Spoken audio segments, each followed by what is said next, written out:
मुख्यमंत्री नायब सिंह सैनी ने पानीपत के समालखा में लघु उद्योग भारती के राष्ट्रीय अधिवेशन में शिरकत की।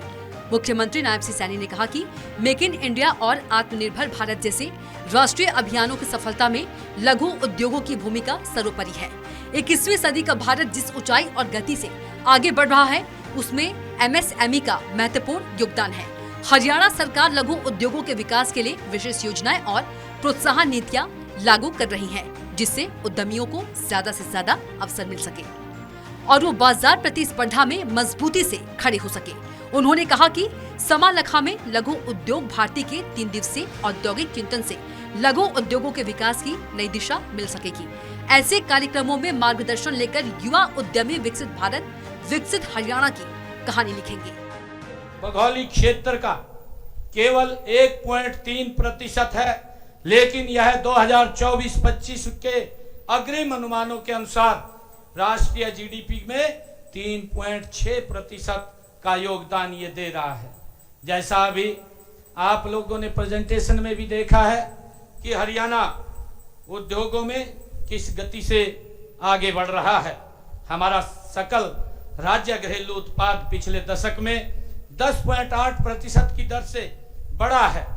राष्ट्रीय राजधानी क्षेत्र से जुड़े होने के कारण प्रदेश के इंडस्ट्रियल एरिया और इंफ्रास्ट्रक्चर कनेक्टिविटी अपेक्षाकृत बहुत बेहतर स्थिति में है। अगर हम देखें, बीते 11 वर्षों में प्रदेश की औद्योगिक विकास की जो दृष्टि से भी अच्छी स्थिति ये बनी है। सीएम ने कहा कि हरियाणा का भौगोलिक क्षेत्र केवल 1.3% है, लेकिन ये साल 2024-25 के अग्रिम अनुमान के अनुसार राष्ट्रीय जीडीपी में 3.6% का योगदान दे रहा है। सकल राज्य घरेलू उत्पाद पिछले दशक में 10.8% की दर से बढ़ा है।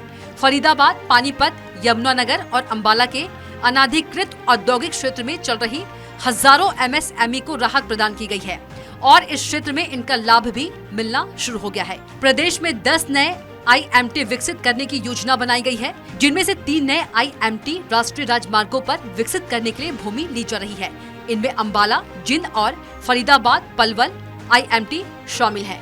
इनके अलावा कोसली और नारायणगढ़ में भी आईएमटी 48 विभागों में 1100 से ज्यादा अनुपालनों के नियामक बोझ को कम किया है। विगत 11 लोगों को रोजगार भी मिला है। सिंगल रूफ क्लियरेंस सिस्टम के तहत 230 से अधिक ऑनलाइन सेवाएं उपलब्ध कराई जा रही हैं। सीएम ने कहा कि आज हरियाणा निवेशकों और स्टार्टअप की पहली पसंद बन गया है। हरियाणा भारत में स्टार्टअप की संख्या में 7वें बड़े राज्य के रूप में उभरा है। वर्तमान में हरियाणा में 9100 से अधिक मान्यता प्राप्त स्टार्टअप है। प्रदेश में 19 यूनिकॉर्न कंपनियां हैं। उन्होंने कहा कि अगले चरण में स्टार्टअप में महिलाओं की भागीदारी 50% से बढ़ाकर 60% तक करने का लक्ष्य रखा गया है। प्रदेश में हरियाणा राज्य स्टार्टअप नीति के तहत 22 स्टार्टअप्स को 1,14,00,000 रुपए की वित्तीय सहायता भी प्रदान की गई है।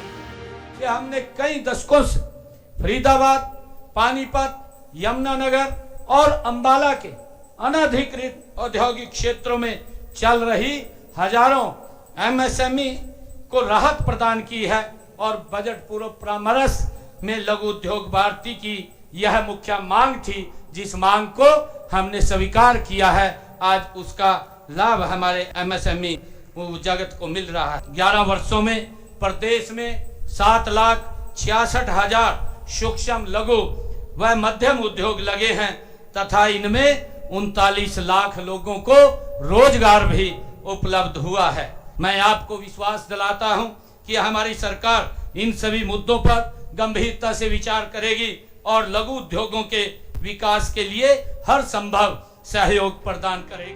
मुख्यमंत्री ने कहा कि स्टार्टअप को वित्तीय सहायता देने के लिए निजी निवेशकों के सहयोग से 2000 करोड़ रुपए का फंड ऑफ फंड्स भी स्थापित किया जा रहा है।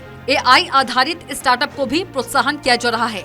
प्रदेश सरकार ने ड्रोन प्रौद्योगिकी के लिए 10 करोड़ रुपए का स्टार्टअप फंड शुरू किया है और इसके लिए करनाल में 500 युवा किसानों को प्रशिक्षण भी प्रदान किया जा रहा है। प्रदेश में फूड प्रोसेसिंग इंडस्ट्री की लगभग एकीकृत मिनी फूड पार्क योजना पर भी ध्यान केंद्रित करते हुए इस पर 50% की दर से पूंजी निवेश सब्सिडी प्रदान की जा रही है। Bureau report, Swaraj express.